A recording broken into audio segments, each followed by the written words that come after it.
Okay, mapagpalang araw. Tapos lang kami sa walking o pamamasyal ng aking dalawang aso dito sa aming barangay. Kaya ko sila pinapasyal tuwing umaga po yan. Kung wala rin lang ulan, pinapasyal ko sila o walking kasama ko, dalawa sila eh. At the same time, na-exercise din ako. Na-exercise sila, na-exercise din ako. Lalo na po ako sa kalagayan ko. Senior na ako, 63, going to 64 sa August. At stroke nose, 5 years. 5 years. At person with disability o PWD, 5 years na rin po. Yung tuhod ko naman nagkaroon ng punit yung lamad. Kaya nagiging rin sa akin, nagiging tulong din. Kasi awak ko sila, nakokontrol ko sila. Kumbaga yung aking katawan din po nakaka-generate ng ng tawag dito ng exercise yung katawan yan yan oh yan ngayon ipaghahanda ko naman sila ng pagkain. Ito, meron pa silang atay ng baboy,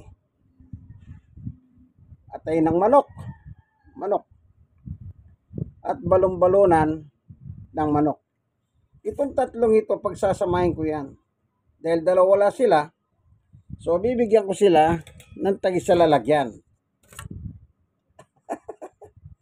Hindi ko sila pwedeng pagsamahin sa isang lalagyan. Gawa ng yung isa po, matanda. Ang hidad niya, nasa mahigit 3 taon na. Babae si Summer. Hindi po pwedeng isama. Magkasama sila. Kasi itong isa naman ay 8 buwan. Si Winter, lalaki naman. Naglalaro sila pero pagdating sa pagkain, medyo hindi rin maganda kasi aso sila eh. Alam mo naman yung aso, parang territorial yan. O yung sabi niya, kumakain ako, huwag kang sasalo dito. Dahil ba tayong isa, sinasapawan ng matanda, kawawa naman. Kaya ang gagawin ko ay 2 lalagyan. Okay? Okay, ito muna ng baboy, atay. Yan, ganyan lang ang ginagawa ko. Bakit ginugupit ko pang ganyan? Di ko na lang ibigay ng buho. Hindi pwede. Tamad sila. Mas gusto nila yung maliliit. Yan. Pagka maliliit, palibasa, maliit din sila. Kasi lahi silang Shih Tzu. Kaya gusto nila, pagkain nila maliit din. Pero mabait po sila, hindi sila nangangagat. Kasi labas nguso sila. Yung ibang Shih Tzu na lahi, yung pango. Alam nyo ba yung mga pango? Yun, matatapang yun, nangangagat yun. Itong ganitong nakalabas ang nguso, mabait. Unang-una, expose sa taho ito. In-expose ko sa taho. Sabi nila nung araw sa akin, yung nakakakita, huwag ko daw i-expose sa kalsada. Yun ang payo nila. Sabi ko naman, hindi mas maganda ma-expose sila sa kalsada eh. Anong ibig ko sabihin? Yung amoy ng kalsada, kailangan amoy, alam na nila. Hindi sa minamasama ko yung payo nila. Pero, sabi ko, para mahamoy na nila yung kalsada. Yun lang naman ang ko dun eh. Basta nahamoy na nila yung kalsada. Yan. Na-expose sila. Basta man ang makuha nila sa kalsada, lahat ng bakterya. Alam niyo po, ang bakterya po, merong good bakterya, merong bad bakterya. Hindi naman natin nakikita yon. Ngayon, ang gagawin mo lang sa aso mo, pakainin mo ng mahayos. Hindi mo siya pakakainin tira-tira. Ano po, yung alam niyo, nasa bahay nakatira lang ng aso, marami akong nakikita namamatay. Dahil wala silang exposure eh. Yan. Mas maganda yun na expose sila. Okay, yan. Atay ng manok yan. O maglagay naman tayo ng balon-balunan.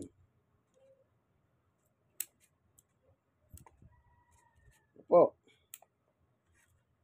Yan. Ganyan. Alagaan yung aso nyo kahit na askal pa yan. May lahi, walang lahi. Yang aso, saktan mo. Saktan mo. Pagbalik mo, masaya yan. Sasalubong sa'yo.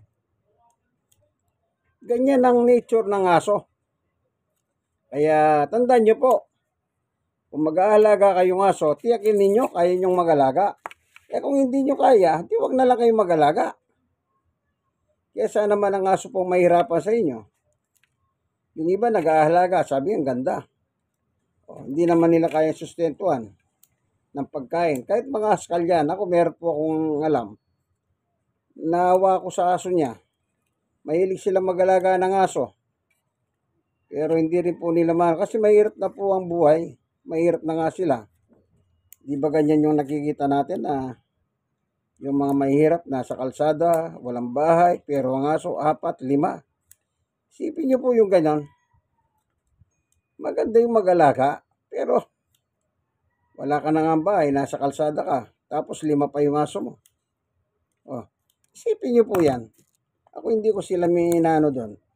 I'm not against. Masaya ako. Pero kung di mo naman kaya sustentuhan, di wag na lang. Kawawa lang yung aso sa kamay mo. Mamamatay yung aso. Anong magagawa mo? Di wala. So, be sure na mahalagahan na lang natin sila ng maayos. Atay. Mahalagahan na lang sila ng maayos kung kaya nyo. Pero kung di nyo kaya, wag na lang. So sa amin po, pinagtsatsagahan namin sila. Bakit? Mabait sila. Di lang sa mabait. Sabi ko nga po sa iyo, parang kahaliwan mo rin yan.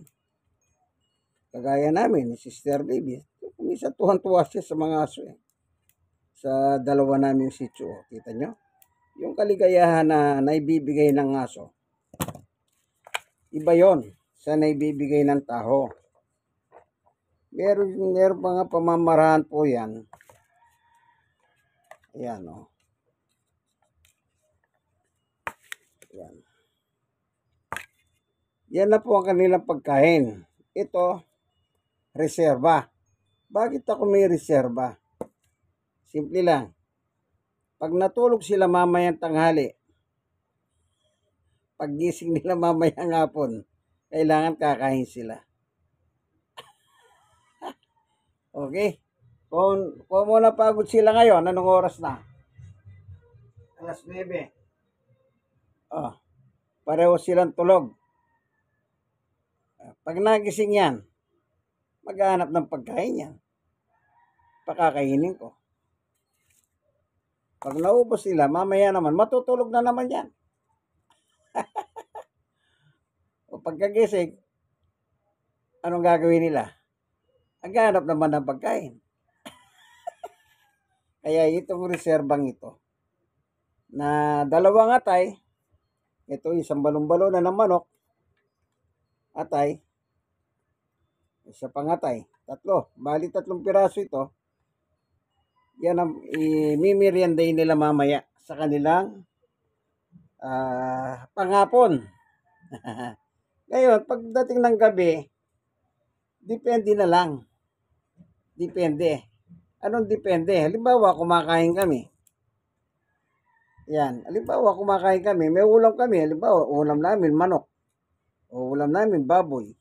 Ang ginagawa namin ni Sister Baby, pinatitikim namin habang kumakain namin. Habang kumakain, pinatitikim. Pag gusto nila, tuloy-tuloy yung kain. Ganun lang sila eh. Sabi nila, wag daw, pag kumakain, wag mo daw ano kasi nawiwili. Hindi. Basta sa amin, okay yan. Kumakain kami, gusto nila yung pagkain namin. Subo, ng subo. Sinusubuan pa. Mga bata. Subo, subo, subo. Oh, pero, masaya naman. Di po ba? Sige, hanggang dito na lamang ang ating munting video, preparation ng pagkain ng aking dalawang alaga. Kasi tapos na po sila sa exercise. At success. Ano success? Nakawiwi na nakadumi pa. Okay? Ito po ang inyong kaibigan kay Jesus. In Christ alone. Like, share na share. Kayong mga share po sa iba. Na.